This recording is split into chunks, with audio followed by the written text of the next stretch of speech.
नमस्कार साथियों, मैं एडवोकेट जलदीप।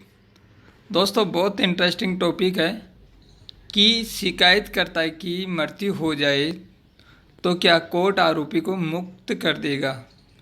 जानते हैं सीआरपीसी 1973 सेक्शन 256 की धारा के बारे में।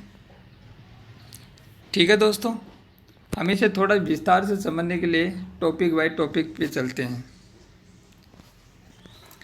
जब कोई व्यक्ति समन मामले में मजिस्ट्रेट के समक्ष परिवाद दायर करता है, मजिस्ट्रेट सुनवाई के लिए परिवादी को बुलाता है। अगर परिवादी स्वयं उपस्थित ना हो तो अपने स्थान पर वकील भी भेज सकता है, या ना आने का कोई कारण है तब मजिस्ट्रेट को लिखित में बता सकता है। बहुत से ऐसे मामले होते हैं जिसमें परिवादी की मृत्यु हो जाती है या कोई कारण जो भी हो मजिस्ट्रेट को नहीं बताता, तब मजिस्ट्रेट क्या कार्रवाई करेगा, आइए जानते हैं, समझते हैं। दंड प्रक्रिया संहिता 1973 की धारा 256 की परिभाषा। अगर कोई परिवादी बिना उचित कारण के सुनवाई के समय उपस्थित नहीं होता है, तब मजिस्ट्रेट अपने स्वयं विवेकानुसार निर्णय ले सकता है। आरोपी को दोष मुक्त भी कर सकता है अगर परिवादी उपस्थित न होने का कारण स्पष्ट करता है या वकील को सुनवाई के लिए भेजता है, तब मजिस्ट्रेट या तो सुनवाई कर सकता है या अगली तारीख तक सुनवाई स्थगित कर सकता है। यह तो थी परिभाषा 1973-256 की। आगे हम जानते हैं कि परिवादी शिकायतकर्ता की मृत्यु होने की दशा में कार्रवाई कैसे होगी।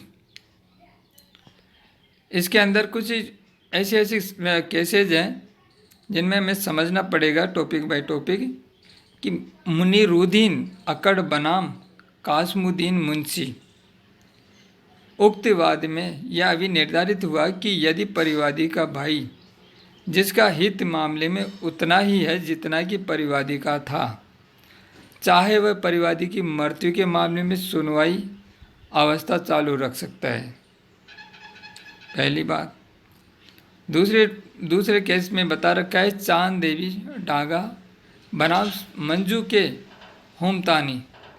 उक्त मामले में सुप्रीम कोर्ट द्वारा यह भी निर्धारित किया गया कि उच्च न्यायालय के समस्त पिटीशन के लंबित रहने के दौरान परिवादी की मृत्यु हो जाने पर उनके विधिक उत्तराधिकारी अभियोजन चालू रख सकते हैं।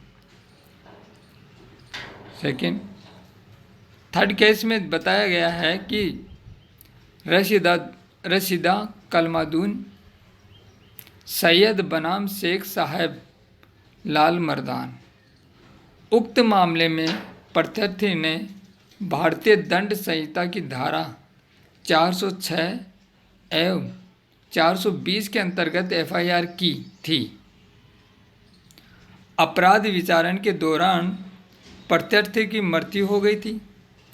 मृतक के पुत्रों द्वारा अभियोजन को चालू रखने की अनुमति के प्रार्थना पत्र को स्वीकार कर लिया गया।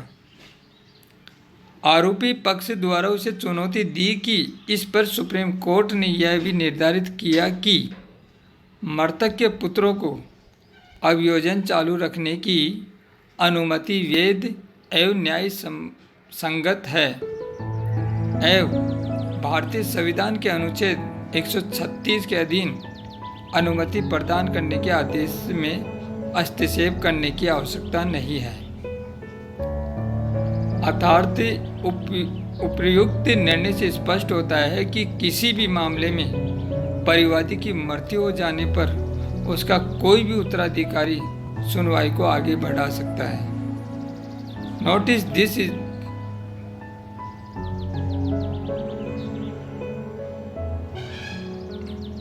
तो इस तरह से दोस्तों हमने जाना कि हमने कि शिकायतकर्ता की अगर मृत्यु हो जाए तब उन पे हित रखने वाले या उनके उत्तराधिकारियों द्वारा केस को आगे भी बढ़ा सकते हैं, चला सकते हैं, केस को निरंतर जारी रख सकते हैं। ठीक है दोस्तों, मिलते हैं नेक्स्ट टॉपिक के साथ किसी अच्छे इंटरेस्टिंग वीडियो लेके, फिर से नए टॉपिक। और लीगल